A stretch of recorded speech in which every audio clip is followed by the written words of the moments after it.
The engine of the rusted pickup truck didn't kill the silence. It only amplified the sound of Sienna's heart breaking. She wasn't looking at the road. She was looking at the back of her brother's head, watching him count a stack of dirty cash with trembling hands. They didn't sell her to pay for a hospital bill or to save the family home. Brody and Tyson sold their own flesh and blood to settle a poker debt at a roadside bar. They thought they were handing her over to a monster to be devoured. They didn't know they were delivering her to the one man who had spent a century praying for her return. And when the Alpha King finds out why she was sold, the brothers won't just lose the money. They'll wish they had never been born. Rain hammered against the corrugated tin roof of the abandoned textile factory on the outskirts of Seattle. The noise was deafening, a relentless drumbeat that matched the pounding in Sienna's chest. She sat on a rotting wooden crate, her wrists bound with zip ties that bit into her soft skin. The air smelled of wet, concrete old grease and the unmistakable metallic tang of fear. She wasn't afraid for herself, not anymore. That fear had burned out years ago, somewhere between her mother's funeral and the first time her older brother Tyson had backhanded her for burning the toast. No, she was afraid of the finality of this moment. "Stop fidgeting," Tyson growled, pacing the wet concrete floor. He was 25, broad-shouldered with the sandy hair of the Silver Creek bloodline, but his eyes were bloodshot from 3 days of whiskey and bad decisions. He checked his watch, a fake Rolex he'd bought off a fence in downtown Portland. "They're late. If Victor doesn't show up in 5 minutes, we bolt." Brody, the younger of the two brothers, but the one with the darker soul, leaned against a rusted support beam. He was smoking a Marlboro, the cherry glowing bright in the gloom. "Relax, Ty. Victor isn't going to ghost us. Not for this kind of merchandise. Besides, we owe the Black River Pack 40 grand. If we run, they'll hunt us down before we hit the state line." Sienna looked up her wet hair, plastering to her cheek. 40,000. Her voice was a rasp, dry from hours of silence. "That's what I'm worth to you. A used SUV and a clean slate." Tyson spun around, his lip curling. "Shut up, Sienna. You're lucky we found a buyer at all. You're 22, unshifted and practically useless around the house. You're a drain on resources. I work 2 jobs to pay the mortgage you gambled away." Sienna shot back, her voice shaking not with fear, but with a cold, hard rage. "I paid for the transmission in your truck. I paid for Mom's headstone. And now you're paying for our freedom," Brody said, exhaling a plume of smoke. He flicked the cigarette butt toward her. It landed inches from her worn canvas sneakers. "Consider it your final contribution to the family." The screech of tires on gravel cut the argument short. Headlights swept through the broken windows, blinding them for a moment. 2 black Cadillac Escalades pulled into the loading bay, their engines purring with a menacing, expensive hum. Sienna's stomach dropped. This wasn't a low-level trade. This was high society. The Black River Pack wasn't just a rival pack. They were the royalty of the West Coast, led by a figure so reclusive and terrifying that most wolves in Silver Creek refused to speak his name. The doors of the lead SUV opened. 3 men stepped out. They wore charcoal gray tactical suits, tailored and precise. The man in the center, clearly the leader of this retrieval team, was a towering figure with a scar running through his left eyebrow. This was Declan, the Alpha King's enforcer. Tyson swallowed hard, his bravado vanishing instantly. He stepped forward, wiping his sweaty palms on his jeans. You have the money." Declan didn't look at Tyson. His eyes, cold and assessing, locked onto Sienna. He walked past the brothers as if they were nothing more than furniture stopping 2 feet from her. He sniffed the air once. "Is this her?" Declan asked, his voice a deep baritone that vibrated in Sienna's chest. "Yeah, that's Sienna," Brody said quickly, stepping up behind Tyson. "She's healthy. A bit mouthy, but she cooks cleanse. You know she's good for whatever the king needs." Declan ignored him. He crouched down, bringing his face level with Sienna's. He pulled a small device from his pocket, a DNA scanner. "Finger," he commanded. Sienna hesitated, then extended her bound hands. Declan pricked her finger with a startling gentleness. The device beeped. Match confirmed. Declan stood up, his expression unreadable. He turned to one of his men. "Secure her in the rear vehicle. Give her a blanket. It's freezing in here." "Wait a minute," Tyson interjected, stepping into Declan's path. "The deal. 40 grand. Cash." Declan looked at Tyson with a mixture of boredom and disgust. He snapped his fingers. The third man from the SUV tossed a heavy leather duffel bag onto the wet floor. It landed with a dull thud. 50,000, Declan said. "The extra 10 is for you to disappear. If the Alpha King ever sees your faces again within 500 miles of Seattle, well, let's just say he won't be as polite as I am." Tyson dove for the bag, unzipping it to reveal stacks of $100 bills wrapped in bank bands. Brody fell to his knees beside him, laughing hysterically. They didn't even look at Sienna as the enforcer cut her zip ties with a serrated knife. "Let's go, miss," Declan said, his hand hovering behind her back, but not touching her. Sienna stood up, her legs numb. She looked at her brothers one last time. They were bathed in the dim light of the warehouse, their faces illuminated by the greed in their eyes. They were counting the money, arguing over the split. "Goodbye, Tyson. Goodbye, Brody," she whispered. They didn't hear her. They didn't care. Sienna walked out into the rain, flanked by the enemy, leaving the only family she had ever known behind in the dirt. She thought her life was ending. She had no idea that for the first time in 22 years, it was actually about to begin. The interior of the Escalade smelled of rich leather and peppermint. It was a jarring contrast to the mildew of the warehouse. Sienna sat in the middle row, wrapped in a thick wool blanket that Declan had handed her. The windows were tinted dark, shielding her from the passing world, but she knew they were heading north toward the mountains, toward the shadow peaks where the Black River Pack held their dominion. She stared at the back of the driver's head. "Where are you taking me?" she asked. Her voice was stronger now. The shock was wearing off, replaced by a survival instinct, honed by years of living with abusive alcoholics. Declan, sitting in the passenger seat, glanced at her through the rearview mirror. "Home." "That's not an answer," Sienna said. "My brothers said you bought me to be a servant, or worse. Is that true? Am I going to be a breeder?" The driver, a younger man named Leo, flinched visibly at the word. Declan turned in his seat to face her fully. "We did not buy you, Miss Sienna. We paid a ransom to extract you from a hostile environment," Declan said, his tone surprisingly respectful. "And you are not going to be a servant. You are a guest of Alpha Kieran." Kieran. The name sent a shiver down her spine. Kieran wasn't just an alpha. He was the alpha of alphas. The rumor mill in Silver Creek painted him as a savage warlord who had slaughtered his own father to take the throne. They said he was cursed, that he never slept, and that he kept a dungeon full of enemies beneath his estate. "Why me?" Sienna asked, clutching the blanket tighter. "I'm nobody. I have no wolf. I can't shift. I'm a defect."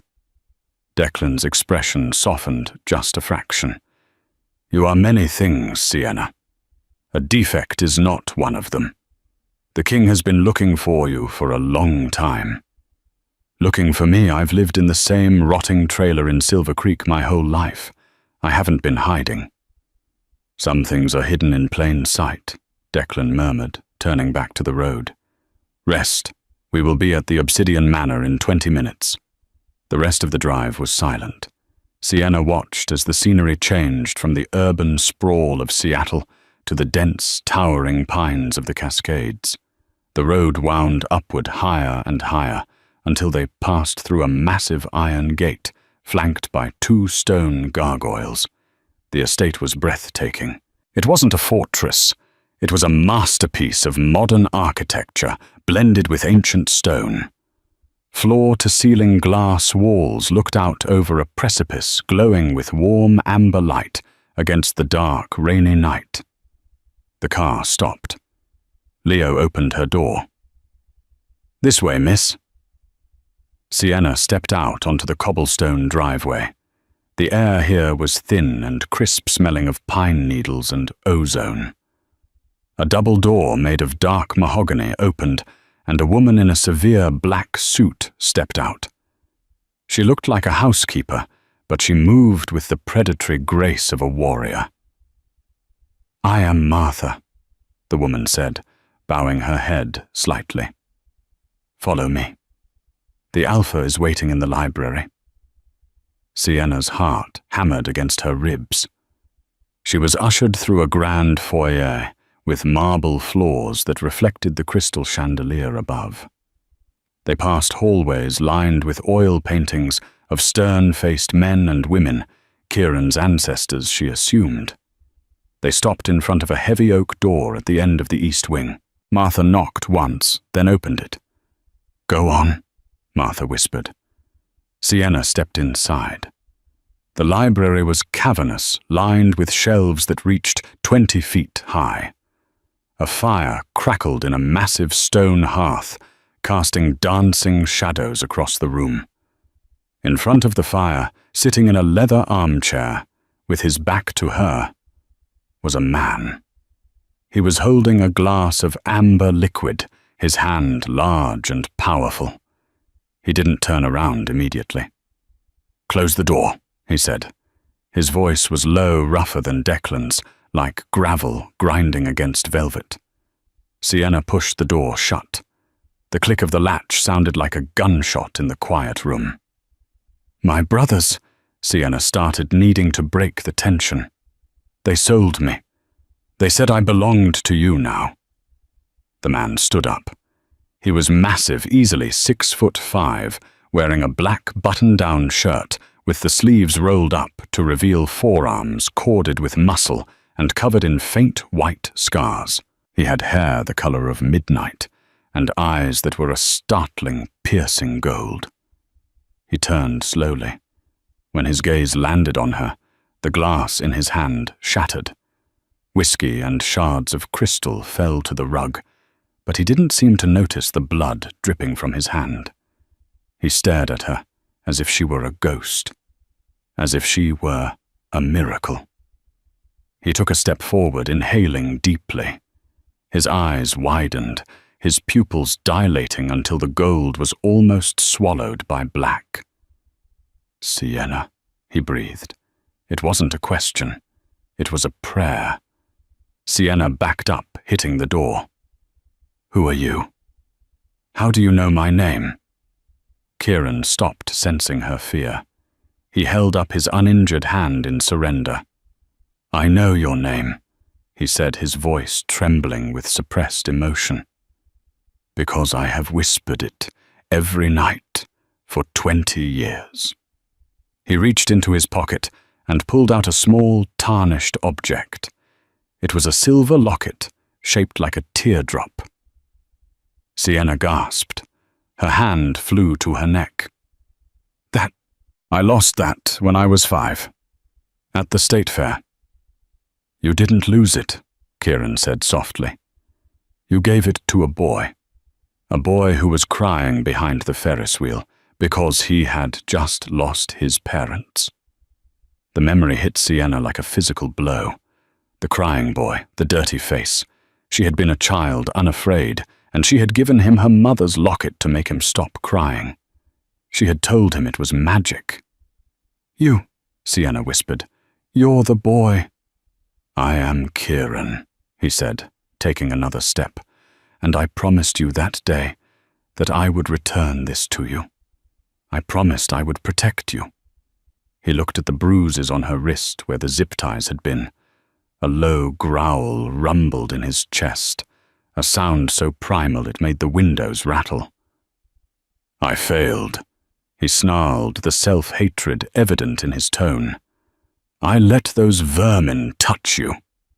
"They're my brothers," Sienna said, confused by his intensity. "They are dead men walking," Kieran corrected her. He closed the distance between them but stopped inches away, careful not to crowd her. He smelled of rain cedar and something uniquely masculine that made her knees weak. "Why buy me?" she asked, tears pricking her eyes. "Why now? I didn't buy you Sienna." Kieran said, his golden eyes burning into hers. "I found you. My seers told me you were in danger. I saw your death in a dream 3 nights ago. I sent Declan to stop it." "My death? Your brothers weren't just selling you to pay a debt." Kieran revealed his face hardening. "They were selling you to Victor, and Victor works for the rogue king of the south. They wanted you for a sacrifice, Sienna. To break a blood curse." Sienna's legs gave out. Kieran caught her before she hit the floor. He scooped her up into his arms as if she weighed nothing. "You are safe now," he vowed, carrying her toward the velvet sofa near the fire. "I have waited a lifetime to find you. I will burn the world down before I let anyone take you from me again." As she rested her head against his chest, listening to the steady, powerful thrum of his heart, Sienna realized the twist of fate. Her brothers had sold her to get rid of a burden, but in doing so, they had handed the Alpha King the one thing he needed to become unstoppable, his queen. But the brothers had kept one secret, a secret about Sienna's bloodline that even she didn't know, a secret that was about to bring war to the Black River Pack's doorstep. Sienna woke up drowning in silk. The sheets were a thread count she couldn't even imagine cool and soft against her skin. For a panicked second, she thrashed her muscle memory, expecting the lumpy mattress of the trailer and the smell of stale beer from the living room. Instead, she smelled lavender and rain. She sat up, gasping.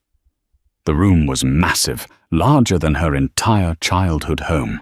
Floor-to-ceiling windows revealed a grey, misty morning over the Cascade Mountains. A fire was already crackling in a marble fireplace across the room, and there was a dog watching her. A massive German shepherd sat at the foot of the bed, his head cocked to the side. He didn't growl. He simply observed her with intelligent brown eyes. When he saw she was awake, he stood up, padded over to the side of the bed and rested his heavy chin on the mattress, whining softly. "Hey there," Sienna whispered, reaching out a trembling hand. The dog leaned into her touch. "Who are you?" "His name is Gunnar," a deep voice answered. Sienna jerked the sheets up to her chin. Kieran was leaning against the doorframe. He had traded the dress shirt for a dark grey cashmere sweater that hugged his broad chest. He looked less like a terrifying warlord this morning, and more like a man who had finally found peace, though the dark circles under his golden eyes suggested he still hadn't slept. "He's my personal guard," Kieran continued, walking into the room. He carried a silver tray with a porcelain teapot and a plate of fresh fruit. "He doesn't like people, usually, but he seems to know you belong here."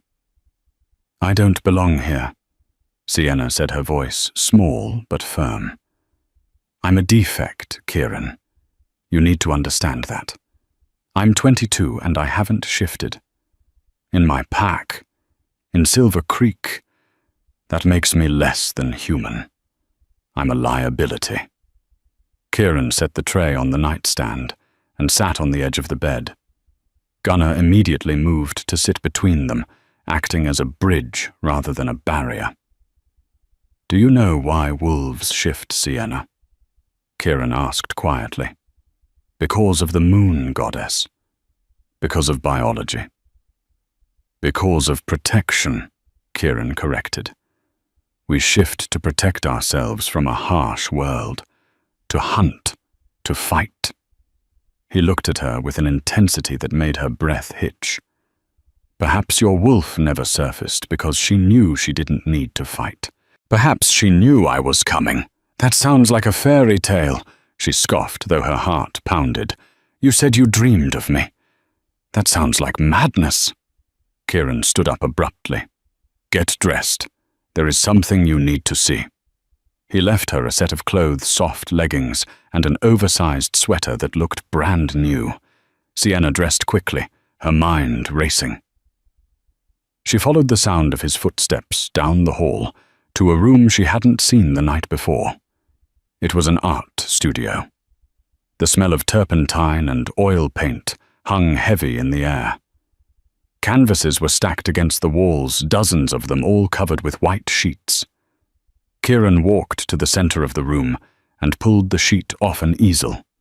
Sienna covered her mouth with her hand. The painting was of a girl. She was standing in a field of wildflowers, laughing. The light caught her hair in a specific way, turning the brown strands to copper. It was her. Not as she was now gaunt and tired, but as she could be, radiant, happy. Kieran pulled the sheet off another canvas. This one showed a teenager crying on a porch swing, a swing Sienna knew intimately. It was the night her mother died. He unveiled another. Sienna sleeping curled up in a ball, wearing the faded oversized t-shirt she wore to bed every night. I have seen you every night for 15 years, Kieran said, his voice raw. I saw you grow up. I saw your first heartbreak. I saw when Tyson broke your arm, when you were 16 and told the doctor you fell off a bike. I felt your pain, Sienna. Physically. Sienna stared at the paintings, the tears streaming down her face. How is this possible? The locket, Kieran said. When you gave it to me, you gave me a piece of your soul, a tether. I didn't just dream of you. I lived with you, a ghost in your shadows. I tried to find you, but the connection was one way. I could see you, but I couldn't see where you were until you walked past that sign for the Silver Creek Motel in my dream 3 days ago. He turned to her, his golden eyes pleading. You are not a defect, Sienna. You are my anchor. Without these dreams, without you, my wolf would have gone feral years ago. You saved the king before you even knew his name. Sienna looked at the man who was supposed to be a monster. She looked at the art that had been created out of love and obsession. For the first time in her life, she didn't feel invisible. She felt seen. I don't know how to be a queen, she whispered. Kieran stepped closer, reaching out to wipe a tear from her cheek with his thumb. I don't need a queen, Sienna. I need you. Just as he leaned in, a heavy knock pounded on the door. It was Declan. Alpha, Declan said urgently, not entering the room. We have a situation at the southern border, and there's a call for you. It's regarding the transfer of funds. Kieran's face hardened, the tenderness vanishing instantly. The Alpha was back. Handle it. It's not the bank, sir, Declan said, his voice grim. It's the brothers. They're claiming they have something else to sell. 40 miles south inside the neon-lit gloom of the Starlight Motel, the air smelled of stale cigarette smoke and desperation. Tyson sat on the edge of the cheap mattress, staring at his phone. The screen was cracked. Beside him, the duffel bag that had held $50,000 just 24 hours ago was looking significantly lighter. "We shouldn't have gone to the casino, Ty," Brody moaned from the floor. He was nursing a black eye he'd gotten from a bouncer at the Lucky Strike an hour ago. "We lost 30 grand in 4 hours. 30 grand. "Shut up," Tyson snapped. "I had a system. The dealer was cheating." "The dealer wasn't cheating. You bet on black 10 times in a row." Brody sat up, wincing. "We have 20 left. We need to leave the state. If the Black River Pack finds out we're still here—" "We aren't leaving," Tyson said, a manic glint in his eyes. He stood up and kicked a pile of dirty clothes aside. He reached under the bed and pulled out a rusted metal lockbox. It was their mother's box. They had grabbed it along with the rest of the junk when they cleared out the trailer, thinking there might be some jewelry inside to pawn. They hadn't opened it until this morning, looking for anything left to sell after their disastrous gambling run. "Ty, put that away," Brody said nervously. "It's just papers." "It's not just papers, you idiot," Tyson hissed. He unlocked the box and pulled out a yellowed document. It wasn't a standard hospital birth certificate. It was thick parchment stamped with a wax seal, a seal that looked like a dragon coiled around a sword. "Look at the name Brody," Tyson said, shoving the paper into his brother's face. "Read it." Brody squinted. "Sienna. Valerius." He looked up, confused. "Who is Valerius?" Tyson laughed, a dry, barking sound. "You slept through history class, didn't you? The Valerius bloodline was the original royal line, before Kieran's family took over. They were supposed to be extinct. Wiped out in the Great War 50 years ago." He paced the small room, energized by greed. "Mom didn't give birth to Sienna. She found her, or stole her. Look at the date. 22 years ago, right after the last Valeria stronghold fell." "So, Sienna is adopted." "Sienna is a princess," Tyson corrected, his grin widening to reveal yellowed teeth. "Actually, she's more than that. If she really is a Valerius, she has a claim to the throne. Kieran isn't just protecting a mate. He's harboring a rival." Brody's eyes widened. If Kieran finds out, he'll kill her to secure his rule." Tyson said, his logic twisted by malice. "Or he'll pay anything to keep it quiet." "But wait," Brody said, his survival instinct kicking in. "If she's that important, maybe we shouldn't sell her to Kieran again. Maybe we should sell this information to his enemies." Tyson stopped pacing. He looked at the phone in his hand.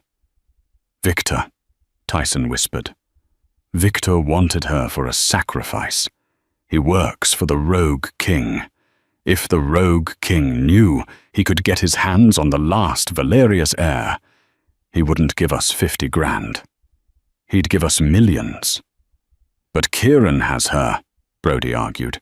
"How do we get her back?" "We don't need to get her back," Tyson sneered. "We just need to tell Victor where she is. We sell the location. We sell the proof." Tyson began to dial a number he had saved under cleanup. "What about Kieran?" Brody asked. "He told us to run." "Kieran thinks we're scared little rats," Tyson said, pressing the phone to his ear. "He doesn't know we're sitting on a nuclear bomb." The line clicked. A cold, accented voice answered. "Speak." "It's Tyson," he said, his voice trembling slightly but gaining strength. "The deal has changed. The girl, she isn't who you think she is, and she isn't who Kieran thinks she is either. I have papers. Proof." "I am listening." Victor's voice came through the speaker, sharp as a blade. "I want 500,000. Tyson demanded, sweating. And protection. In exchange, I give you the girl's lineage, and I tell you exactly how to get into Kieran's manor. There was a long silence on the other end, then a dark chuckle. If what you say is true. Tyson. Victor said 500,000 is an insult. I will give you 1,000,000. But if you are lying, I will peel the skin from your bones while you are still using them. Tyson swallowed hard, looking at the birth certificate. The name Valerius seemed to glow on the page. I'm not lying, Tyson said. Meet us at the old sawmill in an hour. He hung up and looked at Brody. Pack your bags, little brother. We're going to be rich. They didn't realize that in the world of wolves, greed was the scent that carried furthest. And they had just invited a war that would turn the snow-capped mountains red with blood. Back at the Obsidian Manor, Kieran stood in his office, holding the phone receiver he had just slammed down. His enhanced hearing had picked up the brothers' faint voices through the open line before Tyson had hung up on Declan. He hadn't heard everything, but he had heard the name Valerius. Kieran looked out the window toward the guest wing, where Sienna was safe with Gunnar. His face went pale. Declan, he commanded, his voice shaking the glass. Lock down the estate. Perimeter guards on kill order. No one gets in. No one gets out. What is it, Alpha? Sienna isn't a defect, Kieran whispered, the horror of the realization setting in. The reason she can't shift, it's not because she's weak. It's because the Valerius bloodline was sealed by magic to hide them. He turned to his enforcer, his eyes burning with a terrifying mix of protectiveness and fear. If the seal breaks, Kieran said, she won't just turn into a wolf, Declan. She will turn into something that can kill us all. The storm outside the Obsidian Manor had turned into a gale, thrashing the ancient pines against the stone walls. Inside, the atmosphere was even more volatile. Kieran paced the length of the library, the birth certificate that Declan had retrieved via a fax from the Hall of Records, crumbling in his fist. Sienna sat on the velvet sofa, her hands wrapped around a mug of tea that had long since gone cold. Gunnar, the massive German shepherd, was pacing with Kieran. His hackles raised a low rumble, vibrating in his throat that matched the thunder outside. Valerius, Sienna said, testing the name. It felt foreign on her tongue. I don't understand. If I come from a royal bloodline, why did I grow up in a trailer park eating boxed mac and cheese? Why did my mother, my adoptive mother, never tell me? Kieran stopped pacing. He poured himself a drink, his hand steady despite the rage radiating from him. Because the Valerius line was hunted, Sienna. 50 years ago, the council decided they were too powerful, too unstable. A purge was ordered. My father led it. Sienna flinched. Your father killed my family. Yes, Kieran said, not shying away from the ugly truth. He slaughtered them. He thought he got them all. But rumors persisted of a baby girl smuggled out by a wet nurse. A baby whose scent was masked by a spell so potent it suppressed her wolf entirely. He walked over to her, kneeling, so their eyes were level. That spell is what you call a defect. It's not that you can't shift, Sienna. It's that your wolf has been powwat behind a magical dam for 22 years. And if that dam breaks, the energy release could level this house. Sienna looked at her hands. They were trembling. Tyson and Brody.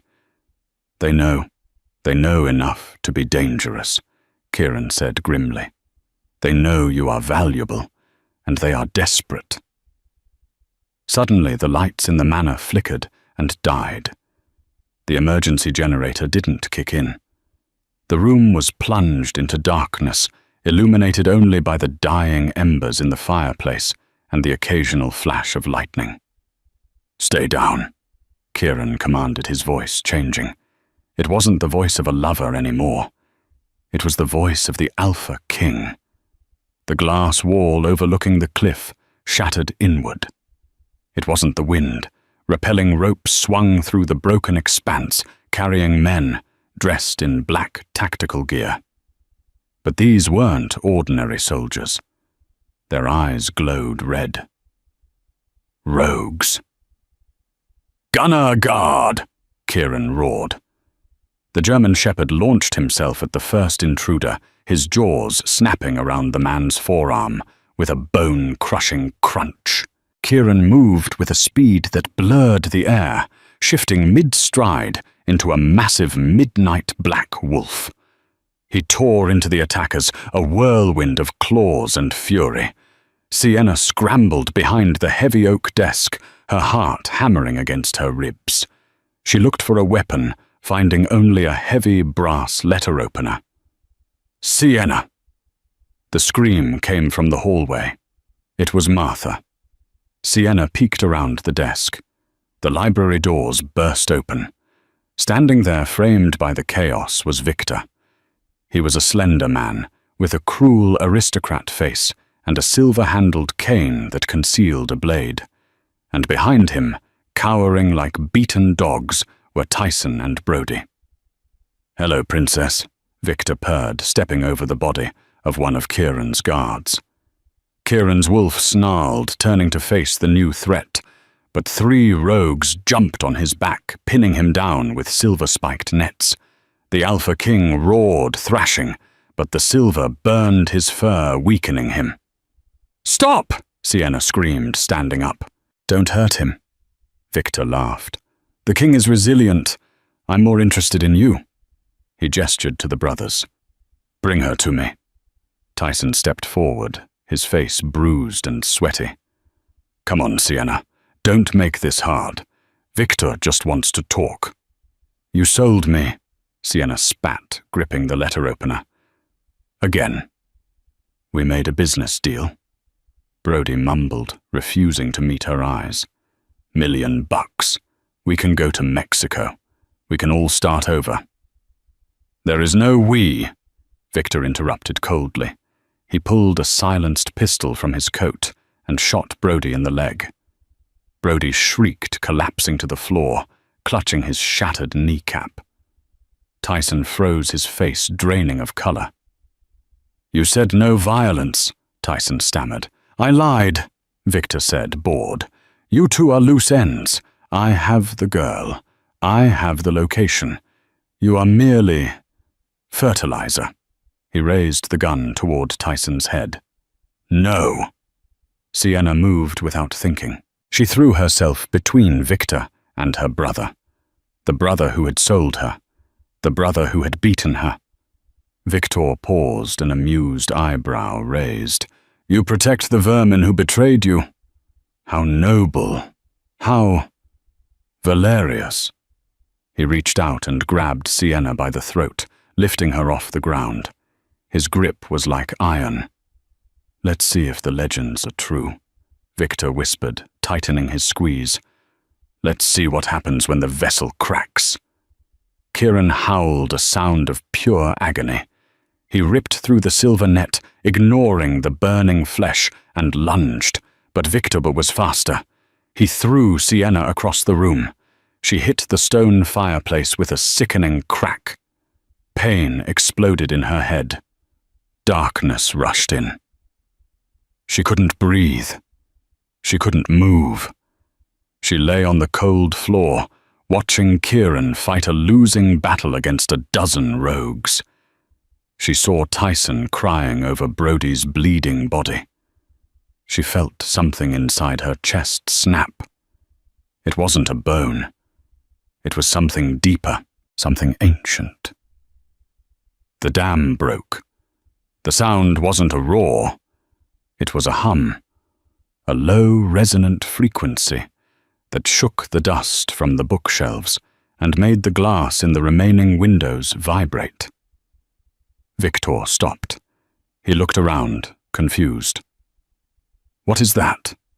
Kieran, bleeding from a dozen wounds, looked toward the fireplace. His golden eyes widened. "Get back," he rasped to his men. "Everyone back." Sienna's body was floating. She wasn't doing it. She was unconscious. Her eyes rolled back in her head, but her body was rising 3 feet off the floor, suspended in a sphere of blinding white light.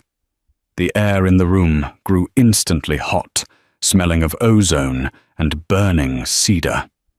The bruises on Sienna's arms faded.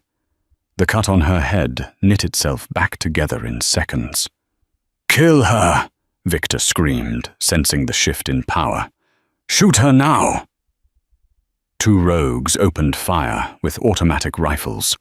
The bullets hit the sphere of light and disintegrated into dust before they could touch her skin. Sienna's eyes snapped open. They weren't brown anymore.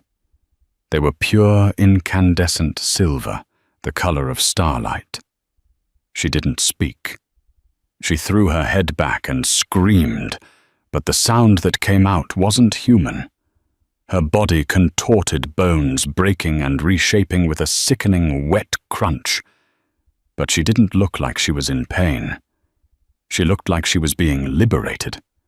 Fur erupted from her skin, not the brown or black of a common wolf, nor the grey of an elder. It was white. Stark, blinding white, with tips of gold that shimmered like metal. She hit the floor on all 4s.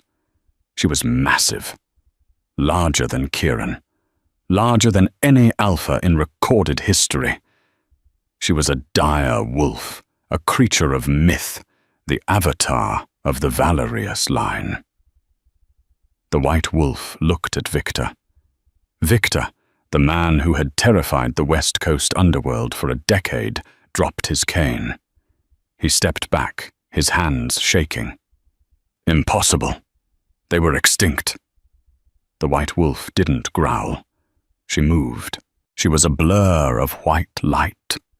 She closed the 30 feet between the fireplace and Victor in a heartbeat. Her jaws clamped around his tactical vest, and with a simple flick of her neck, she threw him through the heavy oak double doors. He flew down the hallway, crashing through a grandfather clock. The remaining rogues panicked. They turned to run, but Kieran had recovered. Energized by his mate's awakening, the Alpha King joined the fray. It was a massacre. Kieran and Sienna fought in perfect synchronization, a dance of shadow and light. Where Kieran was brutal efficiency, Sienna was raw power. She swiped a massive paw, and 3 men went flying into the wall, their ribs shattered. She didn't kill them. She incapacitated them with a surgical precision that suggested her wolf possessed an intelligence far beyond a beast. Within 2 minutes, the library was silent, save for the heavy breathing of the 2 wolves and the groans of the injured rogues. Gunnar, who had been guarding the corner, limped forward. He bowed low to the white wolf, whining softly. Sienna, the white wolf, looked down at the brothers. Tyson was pressing a dirty bandana to Brody's bleeding leg. They were huddled in the corner, paralyzed with terror. When the massive white beast turned her silver gaze toward them, Tyson wet himself. "Sienna," Tyson whispered, his voice cracking. "Please. We're family." The white wolf stepped closer. She loomed over them, her hot breath washing over their faces. She could snap their necks with a single bite.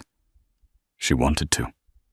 The anger of years of abuse, of being sold, of being treated like a slave, boiled in her veins. Kieran, now back in human form, though naked from the waist up, blood smearing his chest, walked over. He placed a hand on Sienna's massive shoulder. "Easy, my love," he murmured. "Death is too quick for them." Sienna huffed a spray of mist from her nose, hitting Tyson's face. She stared at them for 1 long, terrifying second, etching the fear into their souls. Then she turned her back on them. She walked to the center of the room and sat on her haunches, waiting. Slowly the white fur receded. The bones shifted back. The light faded. Sienna lay on the rug, naked and shivering, curled into a fetal position. Kieran was there instantly, wrapping her in his own shredded shirt and pulling her into his lap. "I killed them," she sobbed, burying her face in his neck. "I could feel their bones break. I enjoyed it." "You protected your pack," Kieran said fiercely, stroking her hair, which was now streaked with a permanent strand of white. "You are a queen, Sienna. A queen defends." Declan rushed into the room, flanked by a dozen reinforcements. He took in the scene, the shattered glass, the unconscious rogues, the cowering brothers, and the Alpha holding the girl. "Status Alpha," Declan barked. "Secure the prisoners," Kieran commanded, his voice cold as ice. "Take Victor to the dungeon. I will deal with him personally." "And the brothers?" Declan asked, looking at Tyson and Brody with disgust. Kieran looked down at Sienna. "What is your will, my queen?" Sienna looked at her brothers. Brody was passing out from blood loss. Tyson was weeping silently. They looked small, pathetic. "Don't kill them," Sienna whispered. Tyson let out a breath of relief. "Thank you, Si. I'm not finished." Sienna cut him off, her voice gaining strength. She looked at Kieran. "They wanted money. Give them the debt they owe. They sold me for 50,000. Then they tried to sell me for 1,000,000. She stood up, holding the shredded shirt around her. "Take them to the mines, the Black River silver mines. They work off the $1,000,000 debt, at minimum wage." Declan did the math in his head. "That will take roughly 80 years. "Then they better start now," Sienna said. Tyson screamed as the guards dragged him away. "Sienna, you can't do this. We're your brothers." "No," Sienna said, watching them disappear down the hall. She turned to Kieran and Gunnar. "My family is right here." But as the adrenaline faded, a new problem emerged. Sienna swayed her skin, turning pale. The shift had forced the valerius magic to the surface, but her human body wasn't conditioned for it. She collapsed into Kieran's arms. "Sienna!" Kieran shouted, checking her pulse. It was erratic. "Get the healer. Now!"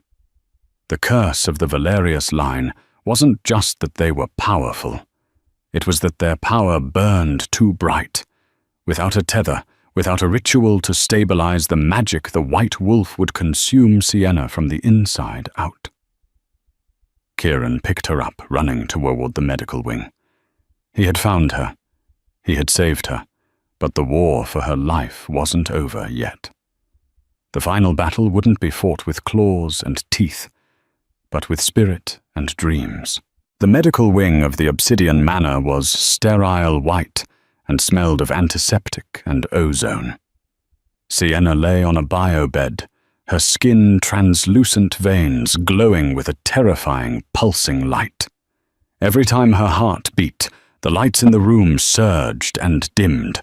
Dr. Aris, the pack's oldest healer, wiped sweat from his forehead. He looked at the monitors, which were screaming warnings. "Her internal temperature is 106 degrees and rising," Aris said, his voice grim. "The Valerius entity is too old Alpha. It's consuming her life force to sustain its manifestation. Her human body is burning out." Kieran stood by the bed, gripping Sienna's hand. His own skin was blistering where he touched her, but he refused to let go. "Fix her, Aris, or I will tear this hospital apart, brick by brick. I cannot treat this with medicine." Aris snapped his patience, fraying under the pressure. "This is a spiritual rejection. Her human soul is hiding. It thinks the wolf is a threat, so they are fighting for dominance. If they don't merge in the next 10 minutes, she will die. and the explosion will likely take the mountain with it. She's hiding, Kieran repeated. He looked at Sienna's face, twisted in unconscious pain. I know where she is. Alpha. Put me under, Kieran commanded, hopping onto the narrow bed beside her. Induce a coma. I'm going in. That's suicide, Aris argued. If her mind collapses while you are linked, you'll be trapped in a vegetative state forever. Do it, Kieran roared, his eyes flashing gold. She is my mate. Where she goes, I go. Aris hesitated, then nodded. He injected a sedative into Kieran's IV. You have 10 minutes, Alpha. After that, her heart stops. The world went black. Kieran opened his eyes. He was standing in mud. It was raining, but the rain was black like ink. The sky was a bruised purple. He knew this place. It was a twisted nightmare version of the trailer park in Silver Creek. The trailers were rusted skeletons, and the ground was littered with broken beer bottles and unpaid bills. Sienna, he shouted. The wind swallowed his voice. He ran towards the trailer at the end of the lane, Sienna's home. The door was hanging off its hinges.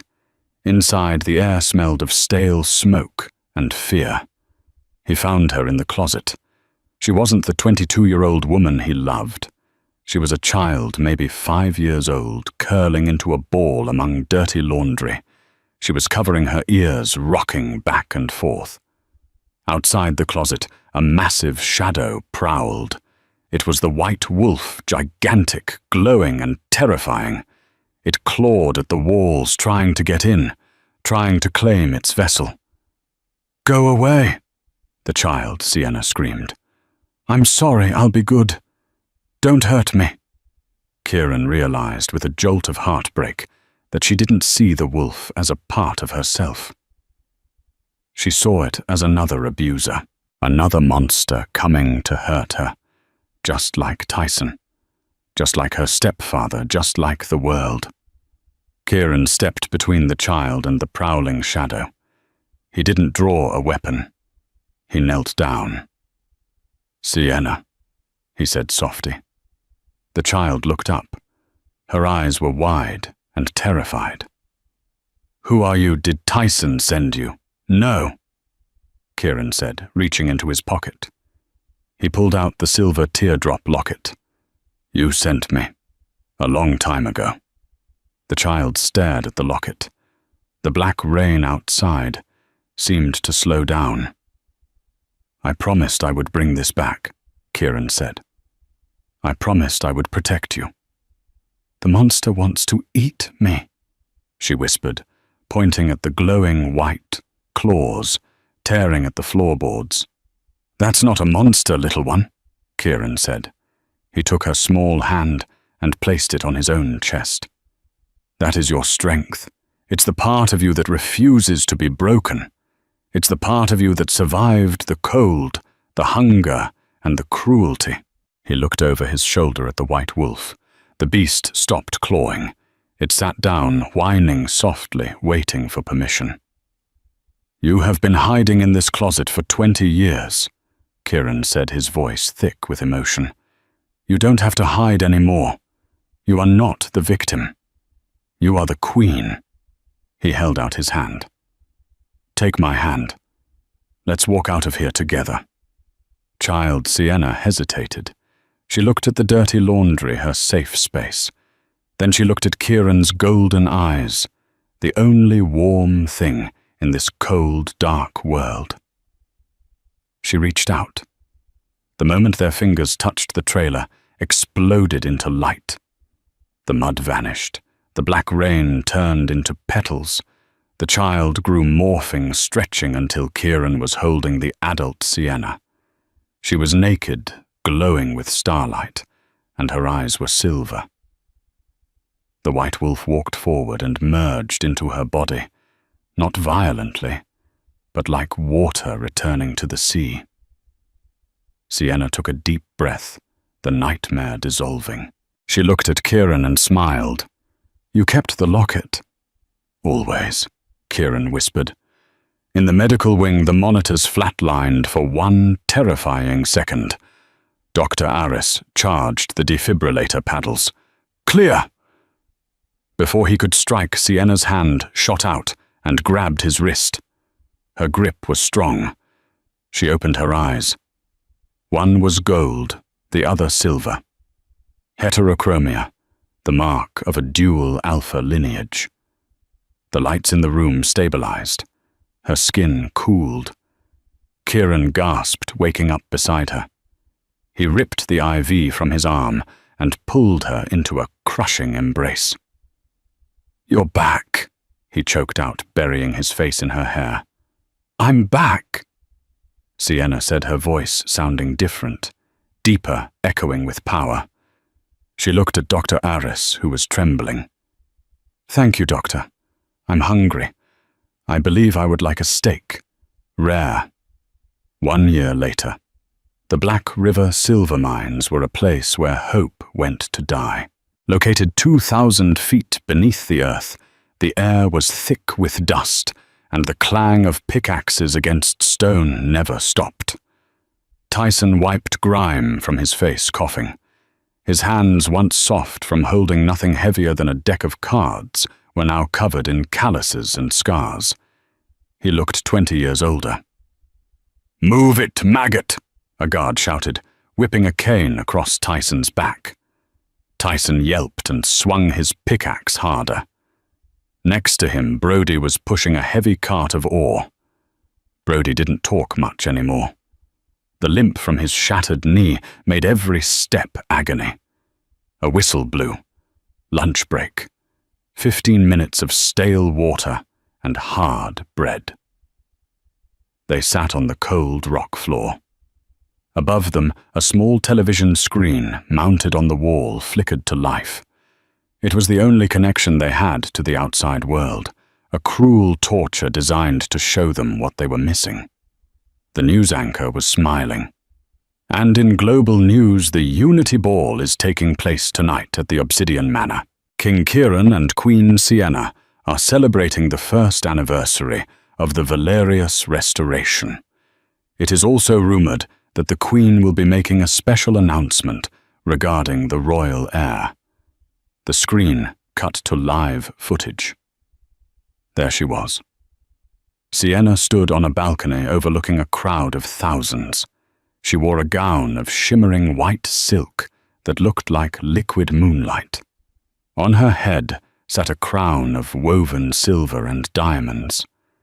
She looked radiant, powerful, and terrifyingly beautiful.